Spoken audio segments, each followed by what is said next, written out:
Tidak ada istilah sekolah favorit gitu. Jadi semua sama. Kan kalau dulu SMA 1 semua yang pintar-pintar di SMA 1 atau di SMA 2 gitu kan. Kalau sekarang yang pintar-pintarnya terkonsentrasi di seluruh sekolah. Seluruh sekolah. Hanya memang untuk jalur zonasi ini masih ada kelemahan ya.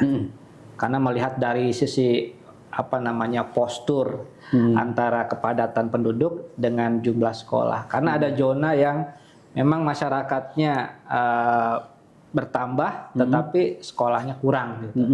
Terutama kalau di daerah Serang ini adalah sekolah-sekolah ya, wilayah-wilayah yang baru ya. Ada perumahan-perumahan gitu kan, ada penduduk baru, tapi sekolahnya tidak ada gitu.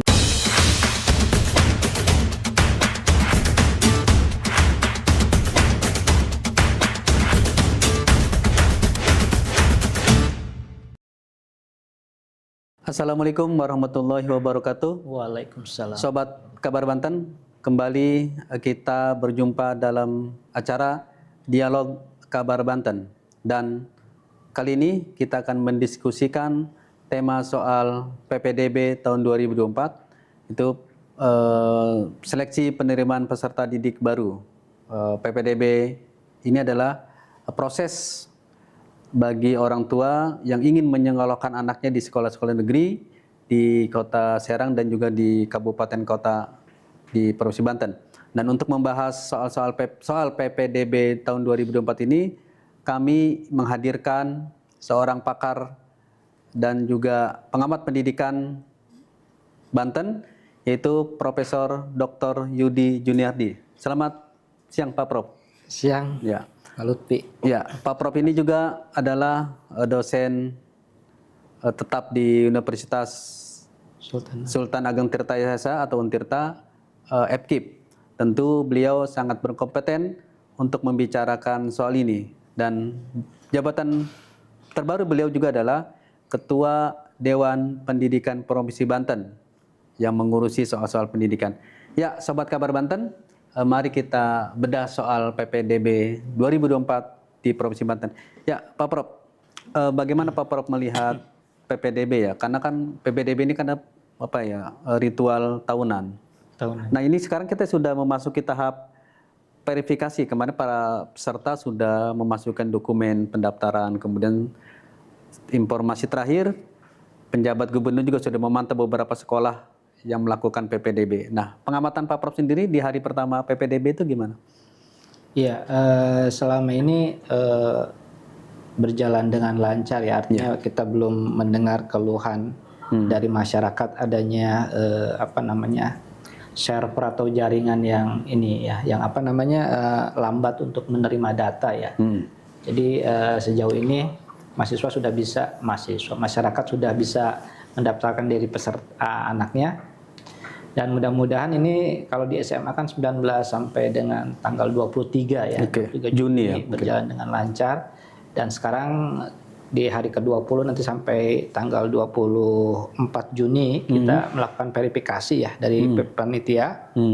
Dan nanti di akhir tanggal 26 Juni itu akan pengumuman hasil seleksi PPDB. Itu untuk SMA ya. Tetapi untuk yang SMK nanti ada ujian prakteknya. Oh, oke. Ya, ujian praktek di awal Juli ya. Juli. Ya. Kalau untuk proses PPDB, Pak Prof, ada jalur-jalur berapa sih maksudnya? Yang pertama itu jalur zonasi. Oke. Ya.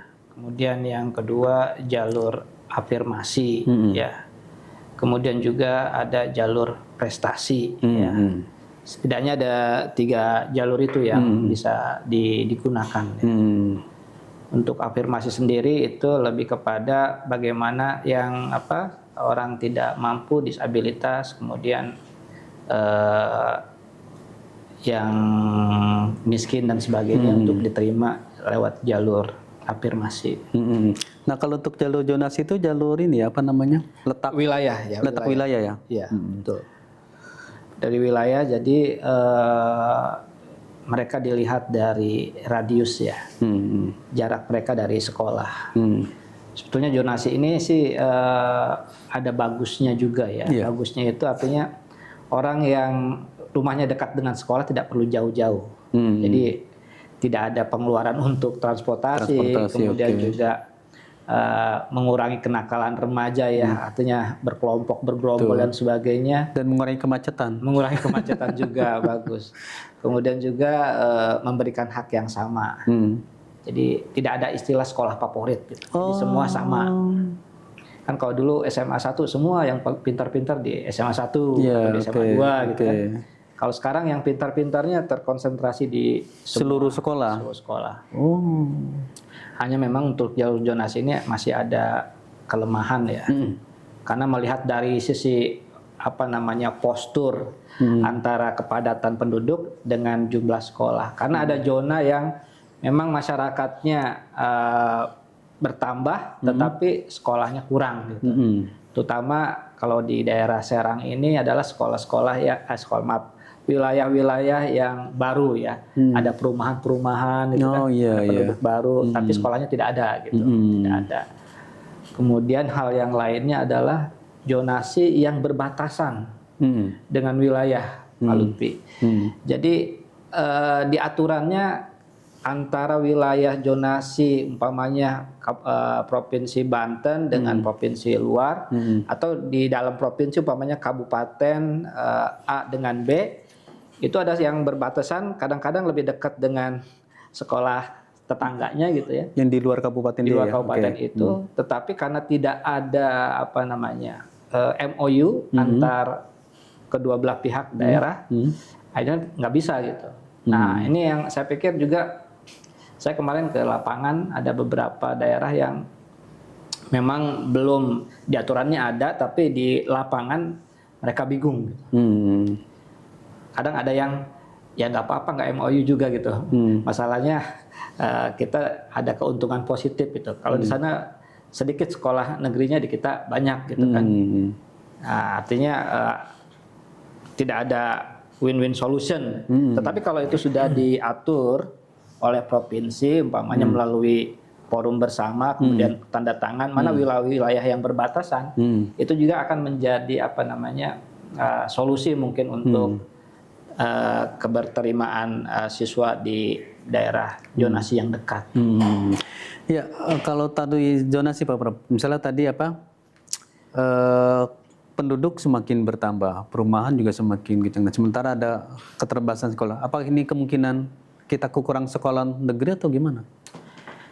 Ya, kalau sekolah negeri memang secara sebaran juga sebetulnya tanda petik tidak merata ya. Umpamanya sekolah negeri di Lebak memang luas, daerahnya luas ya. Tapi jumlah penduduknya jika dibandingkan dengan Tangerang gitu, itu lebih banyak sekolah di Lebak gitu kan. Tetapi di Tangerang lebih sedikit. Gitu. Nah ini kalau dilihat dari sisi jumlah itu kan kalau SD banyak, kemudian SMP agak sedikit berkurang. Ke SMA lebih berkurang lagi. Jadi kalau idealnya mau targetnya adalah partisipasi sekolah itu meningkat sampai ke SMA, kita kan Banten ini masih SMP ya, bahkan SMP pun kurang gitu. Kurang ya. Jumlah sekolah itu harus memadai secara secara jumlah. Jadi memang permasalahan kekurangan kuota dan sebagainya itu masalah klasik. Karena ini akan selalu menjadi masalah karena jumlah yang akan sekolah dengan jumlah sekolah yang ada tidak linear gitu. Akhirnya mereka saling berebutan. Ya, Pak Prof, tadi kembali ke PPDB. Ya, tadi kan PPDB itu ada 3 jalur ya, zonasi, afirmasi, dan prestasi. Tentu dengan kuota masing-masing. Nah, Pak Prof, kita ingin tahu dari 3 jalur itu mana nih yang peluang kalau bahasa saya yang bisa dugaan-dugaan kecurangan mungkin? Ya. Nah, ini kan belajar dari pengalaman kemarin Pak ya. Jadi yang muncul itu umpamanya zonasi. Karena jumlah zonasi itu memang cukup besar ya dibandingkan dengan proporsi yang lain ya. Zonasi berapa sih, Pak? Kurang lebih 30 ya. 30%? Iya. 30 sampai 35 ya. Kemudian yang afirmasi kan tidak lebih dari 15% ya. Dan sisanya itu dari prestasi. Ya. prestasi. Jadi ada umpamanya sebetulnya dia secara zona tidak sesuai, akhirnya memindahkan kakak ke keluarga gitu kan. Nah ini alhamdulillah provinsi sekarang sudah membuat peraturan gubernur ya, Perda terkait PPDB ini diantaranya adalah bahwa di kakak itu harus nama orang tua aslinya gitu, tidak boleh. Artinya sekarang kalau berdasarkan peraturan itu titip menitip, maksudnya memindahkan kakak tidak bisa. Kalau dulu bisa? Kalau dulu itu belum diatur. Ya. Artinya mereka hanya melihat zonasinya di situ, ya terima gitu. Oke. Jadi ya tanda petik diakali lah bagaimana supaya masuk zonasi gitu kan, masuk zonasi. Kemudian yang lainnya itu umpamanya dari sisi prestasi. Itu kadangkala tanda petik kreatif ya. Dia buatlah umpamanya sertifikat juara 1 baca Al-Qur'an hafal sekian juz umpamanya. Tetapi ketika dites tidak memiliki kemampuan ya. Artinya ada semacam data yang tidak valid, yang tidak benar gitu. Makanya untuk prestasi itu mulai dibatasi. Artinya yang betul dikeluarkan oleh lembaga tertentu gitu. Jadi bisa dicek kebenarannya gitu. Cek kebenarannya. Kemudian juga termasuk umpamanya yang sedang diperbaiki itu adalah untuk yang perpindahan gitu ya. Jadi boleh perpindahan orang tua, kerja dan sebagainya, tapi itu harus 1 tahun sebelum PPDB dibuka gitu. Kalau Pak Prof untuk server sendiri memang kita tidak bermasalah, yang Pak Prof sampai dengar sampai saat ini tidak ada keluhan misalnya lelet, saya daftar dari jam berapa, bila masukin data jam berapa, tidak ada pengaduan ke Dewan Pendidikan atau Pak Prof dengar-dengar dari masyarakat? Ya mungkin karena masih 1 hari ya, 1 hari kemudian ini ya mudah-mudahan sih kesananya lancar ya. Sejauh ini di masyarakat belum ada yang melaporkan atau mengeluh kekurangan ini data tidak masuk atau banyak aduan, belum ya. Kami juga di Dewan Pendidikan ini akan membagi beberapa wilayah untuk mengevaluasi sampai nanti proses PPDB selesai gitu. Sehingga nanti kita coba untuk memberikan masukan-masukan. Kalau terkait server ini kan sebetulnya sudah diantisipasi juga ya. Jadi walaupun ini dengan menggunakan aplikasi, tapi ada juga beberapa wilayah yang boleh secara luring gitu. Jadi mendaftarkan langsung ke sekolah gitu, datang sekolah. Yang katakanlah jaringannya kurang bagus gitu. Seperti di wilayah selatan. Jaringan internetnya ya? Ya internetnya kurang, itu boleh mendaftarkan diri secara langsung ke sekolah. Nah kalau Pak Prof lihat sendiri, dalam pengamatan Pak Prof Judi, kira-kira problem yang paling utama nih yang selalu dihadapi oleh panitia dan proses PPDB, apa sih yang paling krusial yang itu kerap terjadi di setiap PPDB? Sebetulnya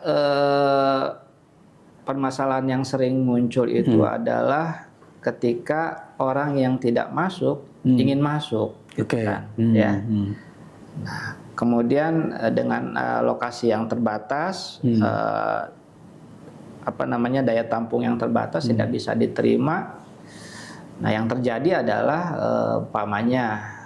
tanda petik masyarakat tadi untuk prestasi dia coba untuk mengakali. Kemudian juga untuk zonasi diakali juga gitu kan. Nah, kemudian juga yang kita tidak inginkan adalah adanya pemaksaan terhadap PPDB untuk anaknya diterima gitu. Ya, jadi sebetulnya PPDB itu tidak, istilahnya kalaupun ada hal-hal di luar aturan itu tidak satu pihak ya. Umpamanya ini kesalahan sekolah juga. Sekolah tidak akan itu kalau tidak ada yang ini gitu, yang menginisiasi atau yang menggoda gitu ya. Nah, ini keberhasilan PPDB ini harus semua pihak mendukung ya, baik dari APH, baik dari sekolah, masyarakat gitu. Dan ketika ada hal-hal yang tidak baik jangan dibiarkan ini harus dilaporkan. Karena Pak Gubernur, kami akan memberikan sanksi untuk sekolah yang melakukan hal-hal penyimpangan. Kemudian yang kedua juga kemarin waktu launching itu dikatakan bahwa untuk PPDB sekarang itu semua nomor telepon kepala sekolah ada di KPK katanya.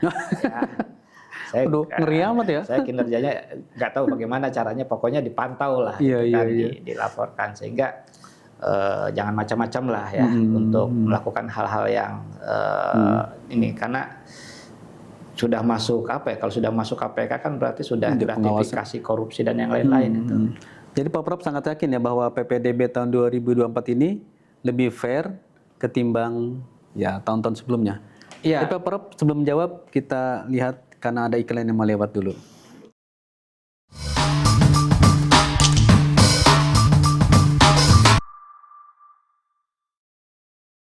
Ya, Sobat Kabar Banten, bertemu lagi dalam podcast Kabar Banten bersama Profesor Dr. Yudi Juniardi, Ketua Dewan Pendidikan Provinsi Banten yang juga akademisi Untirta. Ya, Pak Prof, kembali ke pertanyaan tadi. Apakah Pak Prof yakin bahwa PPDB 2024 lebih fair ketimbang tahun-tahun sebelumnya? Saya selalu berpikir positif ya. Artinya peraturan yang dikeluarkan pemerintah itu dalam rangka meminimalisir kekurangan atau kesalahan atau kelemahan di tahun-tahun sebelumnya. Kalau masalah pasti ada ya, tapi kita coba untuk mencari jalan solusi alternatifnya seperti apa. Umpamanya tadi supaya tidak ada zonasi pelanggaran, akhirnya kakak harus kepala rumah tangga. Kemudian juga untuk prestasi umpamanya harus dikeluarkan oleh tertentu, ya. Kemudian juga melibatkan APH dalam hal ini. Mudah-mudahan orang-orang yang akan melakukan kecurangan itu berpikir dua kali lah, gitu ya, berpikir dua kali. Sebetulnya masyarakat jangan takut gitu. Sekarang ini kan sekolah swasta maupun negeri itu kan diakreditasi ya. Jadi unggul di swasta itu sama dengan unggul di negeri, sebaliknya unggul di negeri sama dengan unggul di swasta gitu.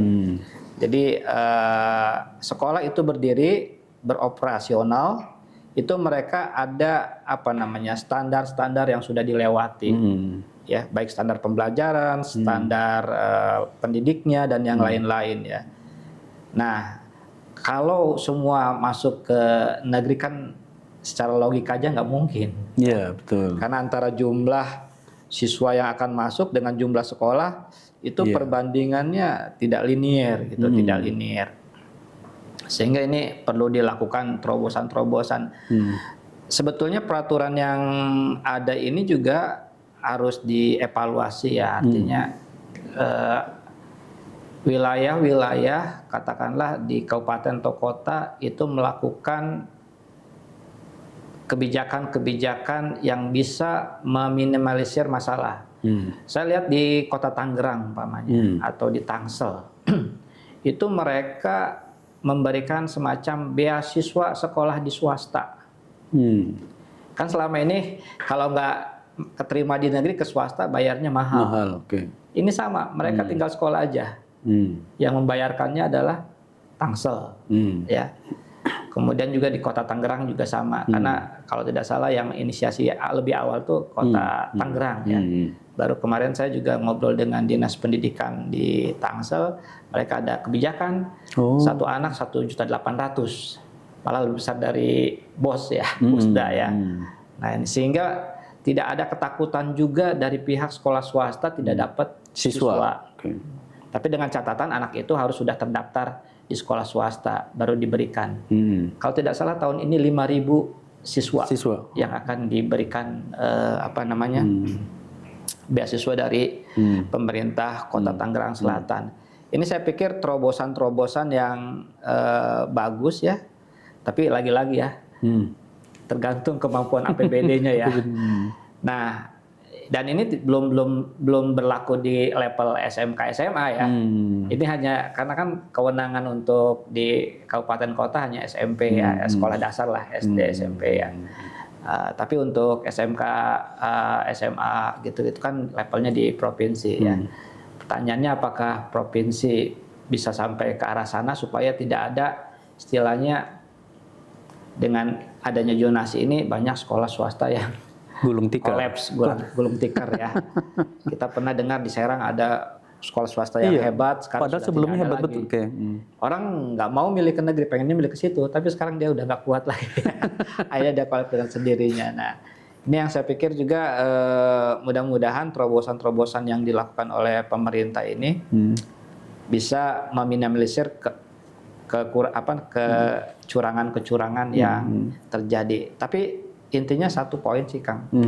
Jadi kalau umpamanya masyarakat ya itu taat pada aturan pun termasuk sekolah gitu kan, tidak membuka sedikit pun peluang untuk melakukan kecurangan gitu ya. Kecurangan tuh tadi tuh yang saya katakan tidak bisa hanya satu arah, pasti ada dua pihak yang ini ya. Ini tidak akan terjadi gitu, tidak akan terjadi. Jadi kalau umpamanya kita stick on the rule, pasti bisa, gitu. Pasti bisa. Ya, tapi tahun sebelumnya ya Pak Prof, saya pernah baca juga ada di salah satu sekolah negeri di Banten itu sempat tertangkap ya, ada dugaan-dugaan menyetor sejumlah uang agar anaknya masuk ke sekolah itu karena memang ngotot nih si orang tua masuk. Maksud saya untuk tahun 2024 ini kemungkinan orang untuk melakukan itu tadi misalnya memberi something ke pihak sekolah, meskipun tadi APH dilibatkan, kemudian KPK dilibatkan juga. Sorry, ini KPK betul-betul dilibatkan ya? Ya. Berdasarkan keterangan dari PJ Gubernur. Nah, maksudnya peluang-peluang itu tetap masih ada atau memang sudah sangat tertutup sekali orang untuk memberikan something ke pihak sekolah? Saya tidak berani berandai-andai ya. Tapi yang namanya manusia ya pasti aja tergoda dan yang lain-lain ya.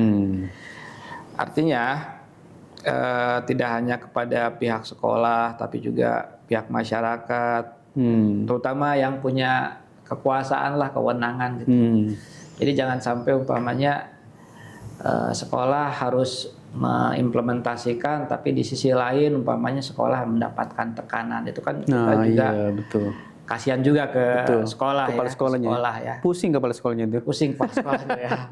Dia di aturannya begini tapi kok kejadiannya seperti ini gitu. Jadi aturan itu tidak akan menjadi apa-apa kalau tidak dari hulu sampai hilir itu ditegakkan. Betul. Ya terutama yang di atas lah. Umpamanya kalau kata Pak PJ katakan yang melakukan kesalahan akan diberi sanksi. Nah itu harus dilakukan gitu, agar menjadi agar menjadi obat ya, tidak menjadi kebiasaan atau terulang kembali. Saya menarik di tahun 2022 sampai 2023 terakhir kemarin itu kan yang saya baca kan banyak sekali laporan-laporan kepada ombudsman ya. Keluhan-keluhan yang terjadi dalam penyelenggaraan PPDB. Nah ini juga masih question, artinya dari temuan-temuan seperti itu apa yang sudah dilakukan gitu.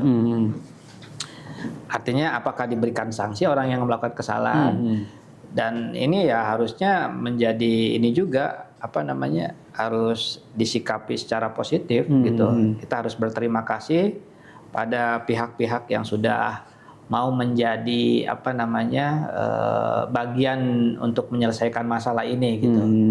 Karena tidak semua lembaga ya dia mau mendengarkan atau menerima keluhan-keluhan masyarakat ya. Dan cukup banyak jenis-jenisnya gitu. Banyak dalam arti kata mungkin dari sisi pihak-pihak yang bagian dari kecurangan-kecurangan baik zonasi dan sebagainya. Memang kalau lihat dari ombudsman seperti itu ya. Itu baru data masuk ya. Kita belum melihat apakah itu betul terjadi atau tidak ya. Takutnya kan yang disampaikan juga yang dilaporkan itu tidak cek cross and balance ya.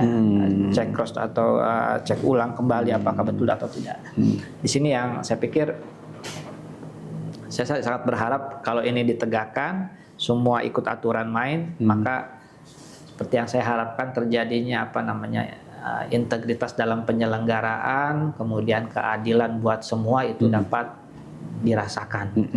Kalau soal titip menitip Pak Prof, yakin tidak ada atau?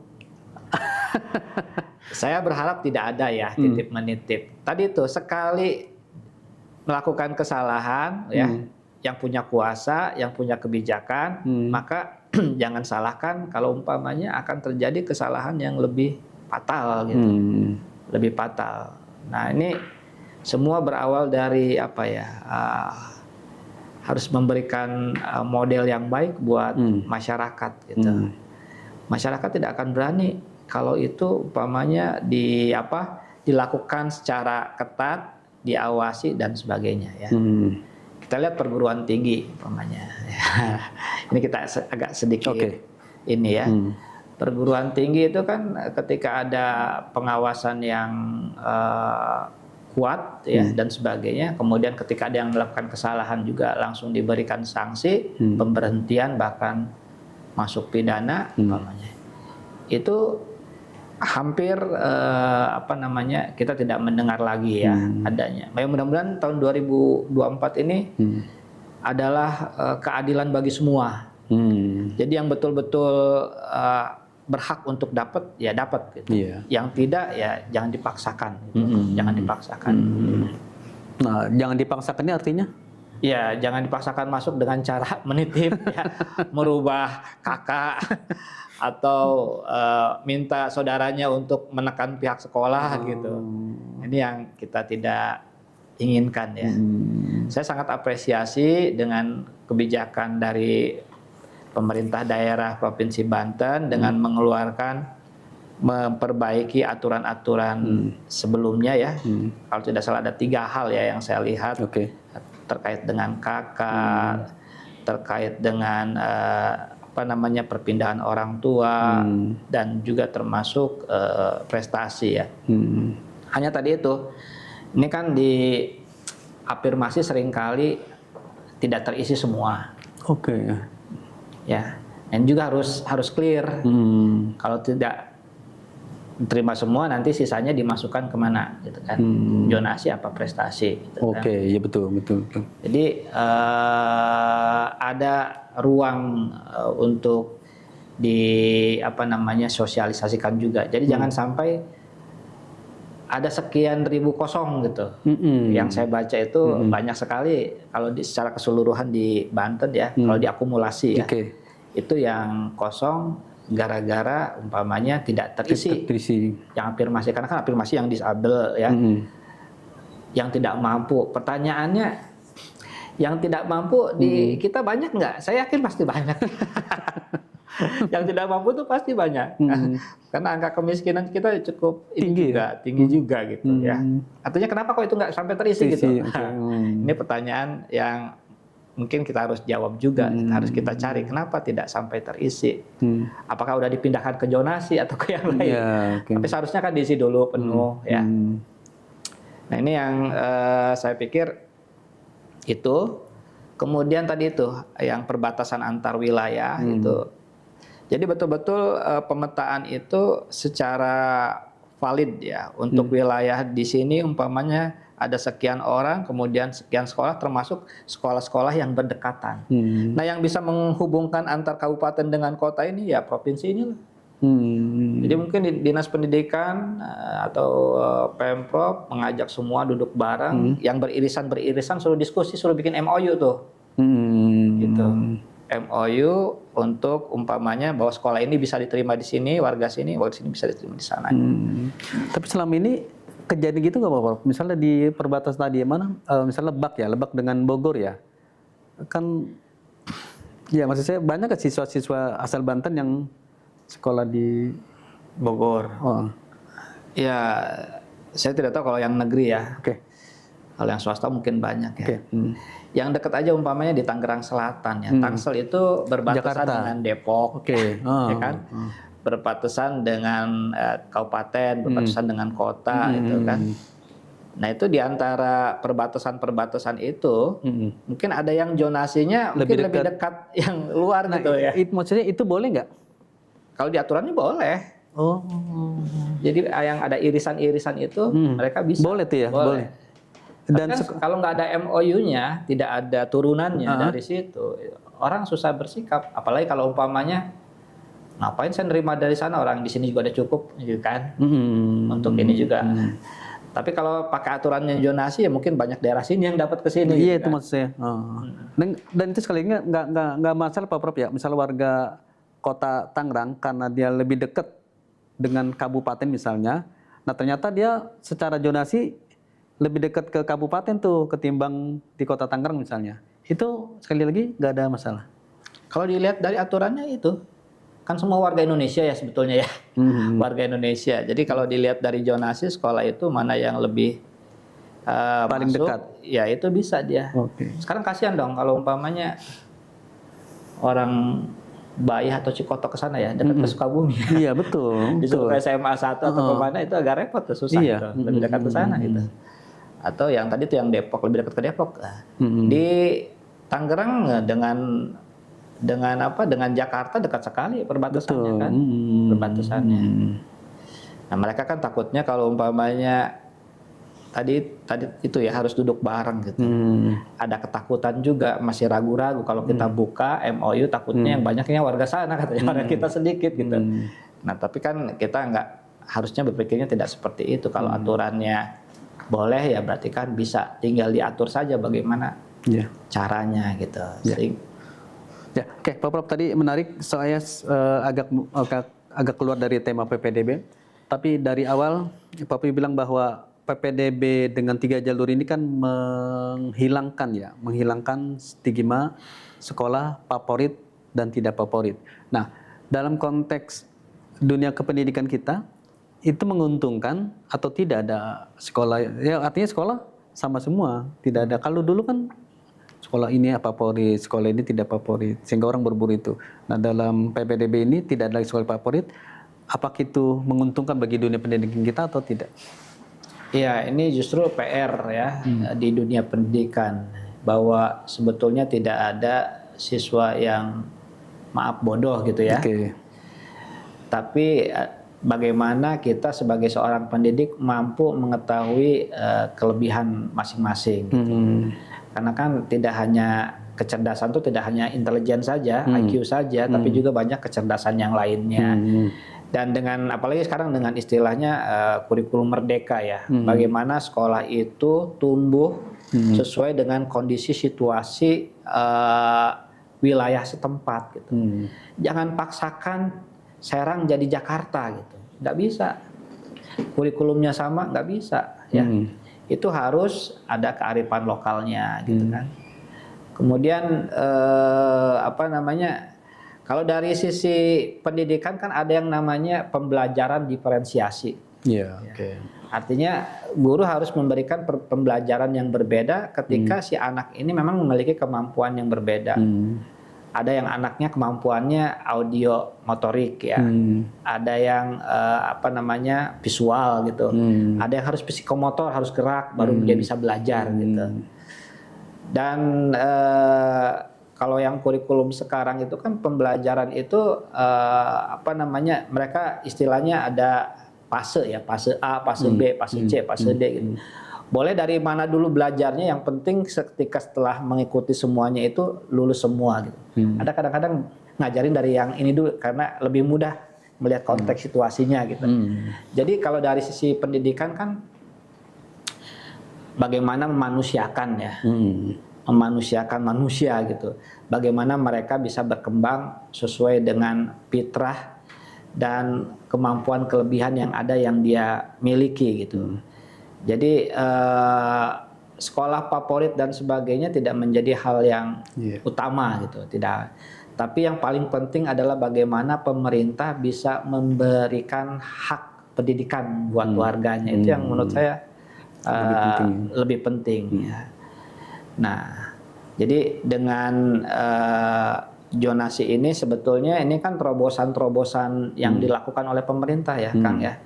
Dengan kondisi situasi sosial dan ekonomi yang ada saat ini gitu. Kalau dulu kan kita pakai NEM. Iya, pakai NEM betul. Nah, sekarang UN kan udah dibuang. Ya. Kemudian dulu ada namanya rayon, sekarang zonasi. Ya. Dan mungkin ke depan juga akan terus berkembang, ya, karena masalah itu akan muncul dengan kompleksitas yang update, yang terbaru seperti apa. Mungkin nanti nggak perlu sekolah mungkin belajar ya. Hanya di ruang-ruang melalui digital dan sebagainya mereka bisa seperti itu. Nggak perlu ini ya. Kemudian juga mereka tidak akan lagi melihat bahwa kompetensi itu dilihat dari gedung gitu, tidak ya. Walaupun memang sarana prasarana itu sangat penting dan mendukung ya. Tapi kan nanti kita tidak tahu lompatan-lompatan yang terjadi ke depan, betul. Bentuk pembelajaran seperti apa gitu. Ya. Jadi saya pikir istilah favorit tidak favorit bagi pendidikan bukan hal yang hal yang penting ya, karena yang menjadikan itu favorit kan sebetulnya masyarakat ya, iya, sekolah favorit.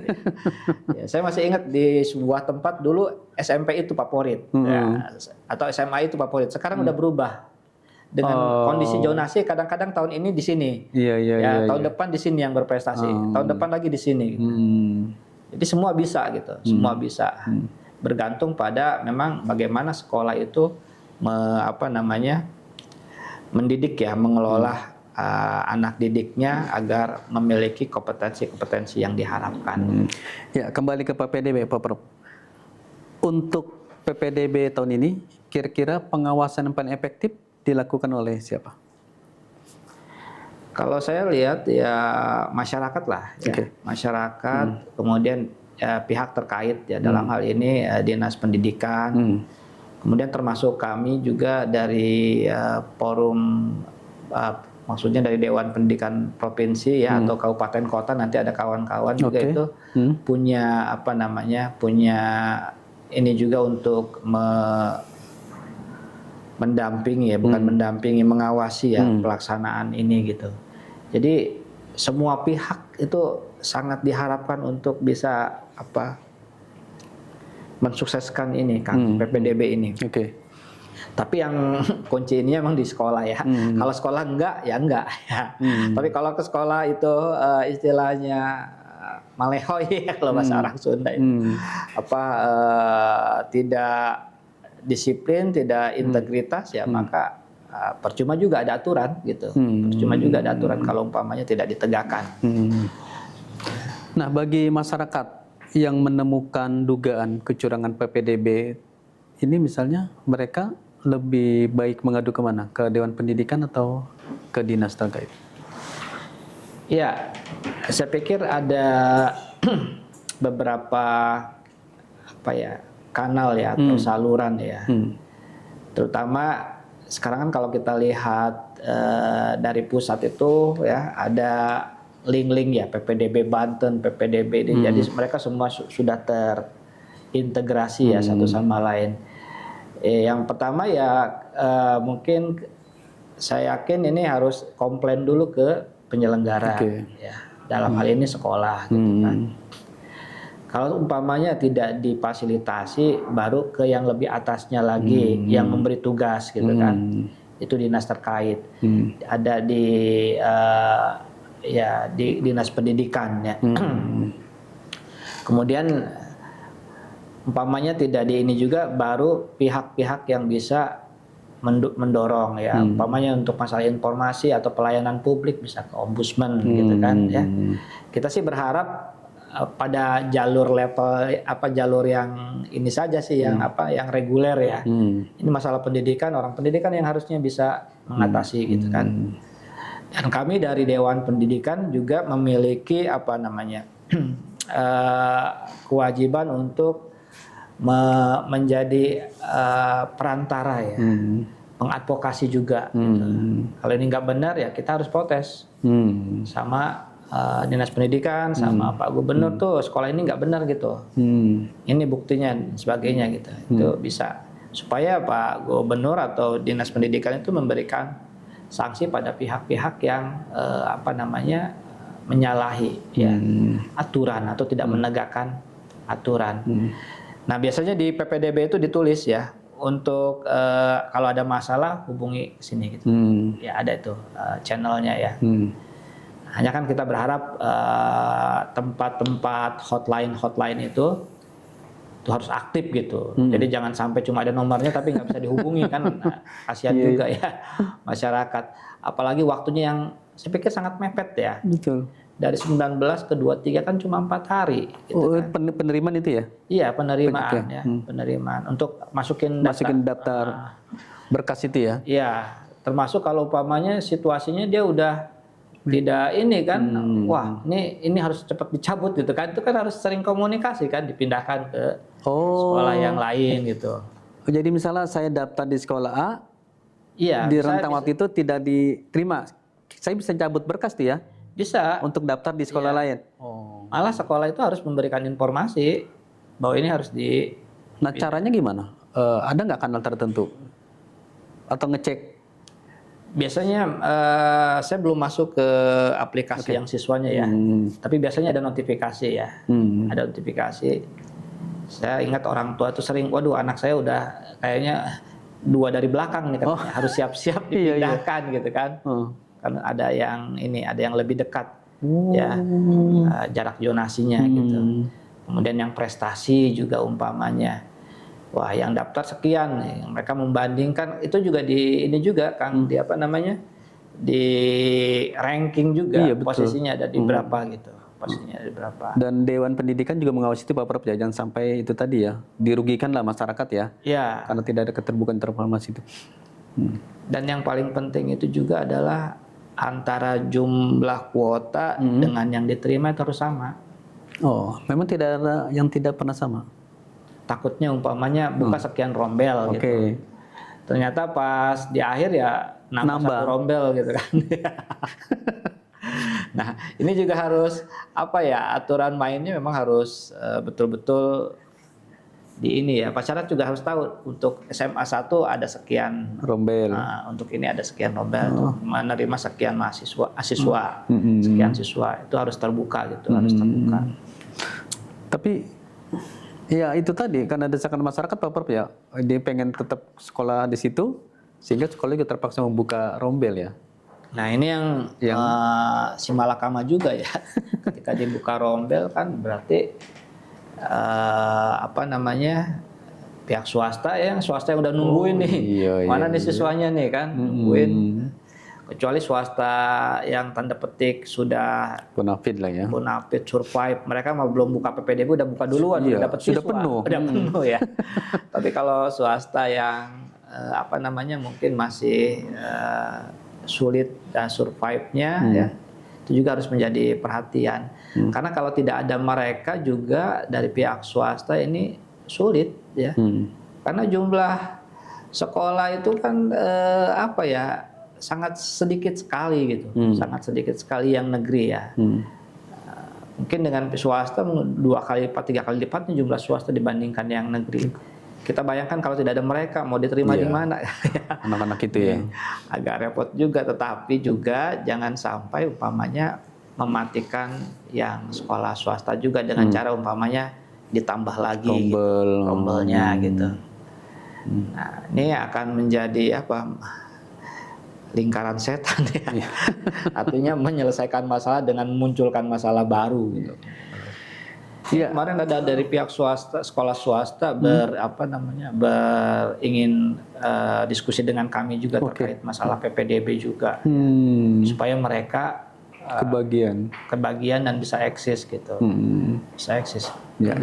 Ya, sobat Kabar Banten, kita sudah diskusi banyak dengan Ketua Dewan Pendidikan Provinsi Banten, Profesor Yudi Juniardi, dan di akhir ini mungkin ada closing statement Pak Prof yang disampaikan terkait dengan PPDB untuk panitia, untuk masyarakat dan juga untuk pemerintah provinsi.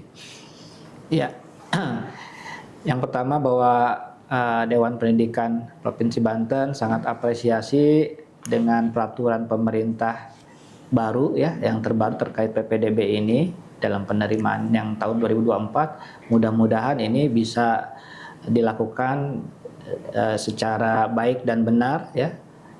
Kemudian untuk masyarakat juga kami berharap ya masyarakat tunduk dengan aturan yang ada ya, karena ini menjadi hal yang penting agar anak-anaknya bisa masuk ke sana ya. Dan untuk pihak sekolah juga jangan memainkan aturan ini ya, jangan kendor ya. Karena apa? Karena kasihan ya, masyarakat ingin mendapatkan haknya ya, terutama untuk yang terkait dengan jalur afirmasi gitu ya. Itu betul-betul bahwa yang mengisi adalah mereka yang membutuhkan, dan jangan sampai jalur afirmasi ini kosong, karena kalau secara logika itu harusnya terisi. Kemudian yang terakhir, kami sangat membutuhkan sekali kepedulian dari semua pihak, semua unsur untuk suksesnya PPDB ini, dengan cara terus mengawasi dan terus tegak lurus dengan aturan yang ada dalam PPDB. Insya Allah PPDB ini sudah direncanakan oleh pemerintah sesuai dengan kondisi yang ada di Banten, dan mudah-mudahan lebih baik dari PPDB sebelumnya. Terima kasih, dan mohon maaf kalau ada kata-kata yang kurang berkenan, Kang Lutfi. Ya, Sobat Kabar Banten, demikian obrolan saya dengan Profesor Dr. Judi Juniardi, Ketua Dewan Pendidikan Provinsi Banten, terkait dengan PPDB, penerimaan peserta didik baru tahun 2024. Dan kita berharap PPDB tahun 2024 ini berjalan dengan fair, sehingga masyarakat Banten dapat menerima PPDB secara adil dan nyaman. Saya Ahmad Lutfi, undur diri. Wassalamualaikum warahmatullahi wabarakatuh. Waalaikumsalam. Terima kasih Pak Prof. Terima kasih.